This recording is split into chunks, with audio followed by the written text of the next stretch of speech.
সকাল সকাল ঘুম থেকে উঠে ভাবছি কি রান্না করা যায়। ফ্রিজ খুলে দেখলাম কয়েক টুকরো বোয়াল মাছ আছে। তো এখন তো গ্যাসের ভীষণ সমস্যা হচ্ছে, একটা সিলিন্ডার যদি বুক করো 20, 21, 22 দিনের আগে কিন্তু সেই সিলিন্ডার আসবে না। যাই হোক, তো এমন কিছু রান্না করব যেটা নাকি একবারে তরকারি হয়ে যাবে, মাছও হয়ে যাবে। মাছটা প্রথমে ভেজে নিলাম, তারপরে তেলের মধ্যে একটুখানি কালো জিরে ফোড়ন দিয়ে একটু পেঁয়াজ, কাঁচা লঙ্কা আর টমেটো দিয়ে দিলাম।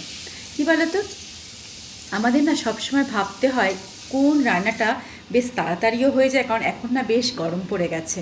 নিচের তালা তত গরম লাগে না, কিন্তু আমার তো দোতলা ভীষণ গরম লাগে।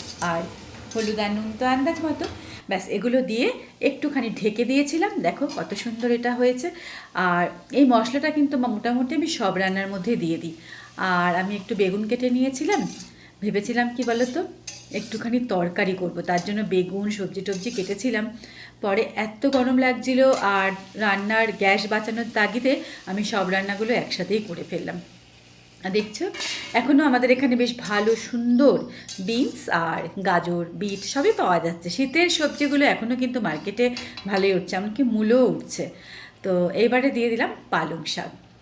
আর পালং শাক দিয়ে, পালং শাকটাকে না একটু কুচি কুচি করে কেটে নিয়েছি, ওর মধ্যে একটু ধনে পাতাও কেটে নিয়েছিলাম। কী হয় বলো তো, বাজারে গেলে না তোমাকে ধনে পাতা এমনিতেই সব সবজি নিলে হয়তো 5 টাকার ধনে পাতা দিয়ে দেবে, এতগুলো ধনে পাতা, সেই ধনে পাতাগুলো দিয়ে কী করবো এতগুলো। তো ভাবলাম সেগুলো পালং শাকের মধ্যে কেটে দিয়ে দিই। এইবারে যে মাছটা ভেজেছিলাম, সেই মাছ 3 পিসের মতো মাছ ছিল, আর একটা মুড়ো ছিল।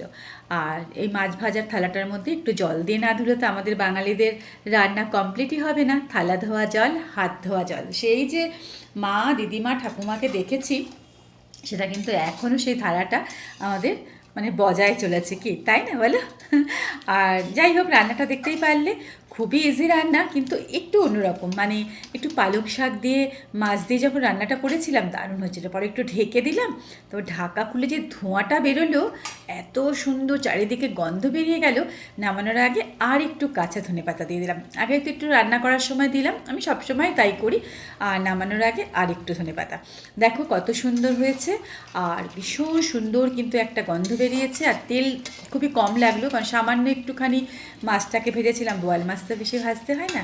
আবার নতুন কোনো ভিডিওতে দেখা হবে। আজকে টাটা।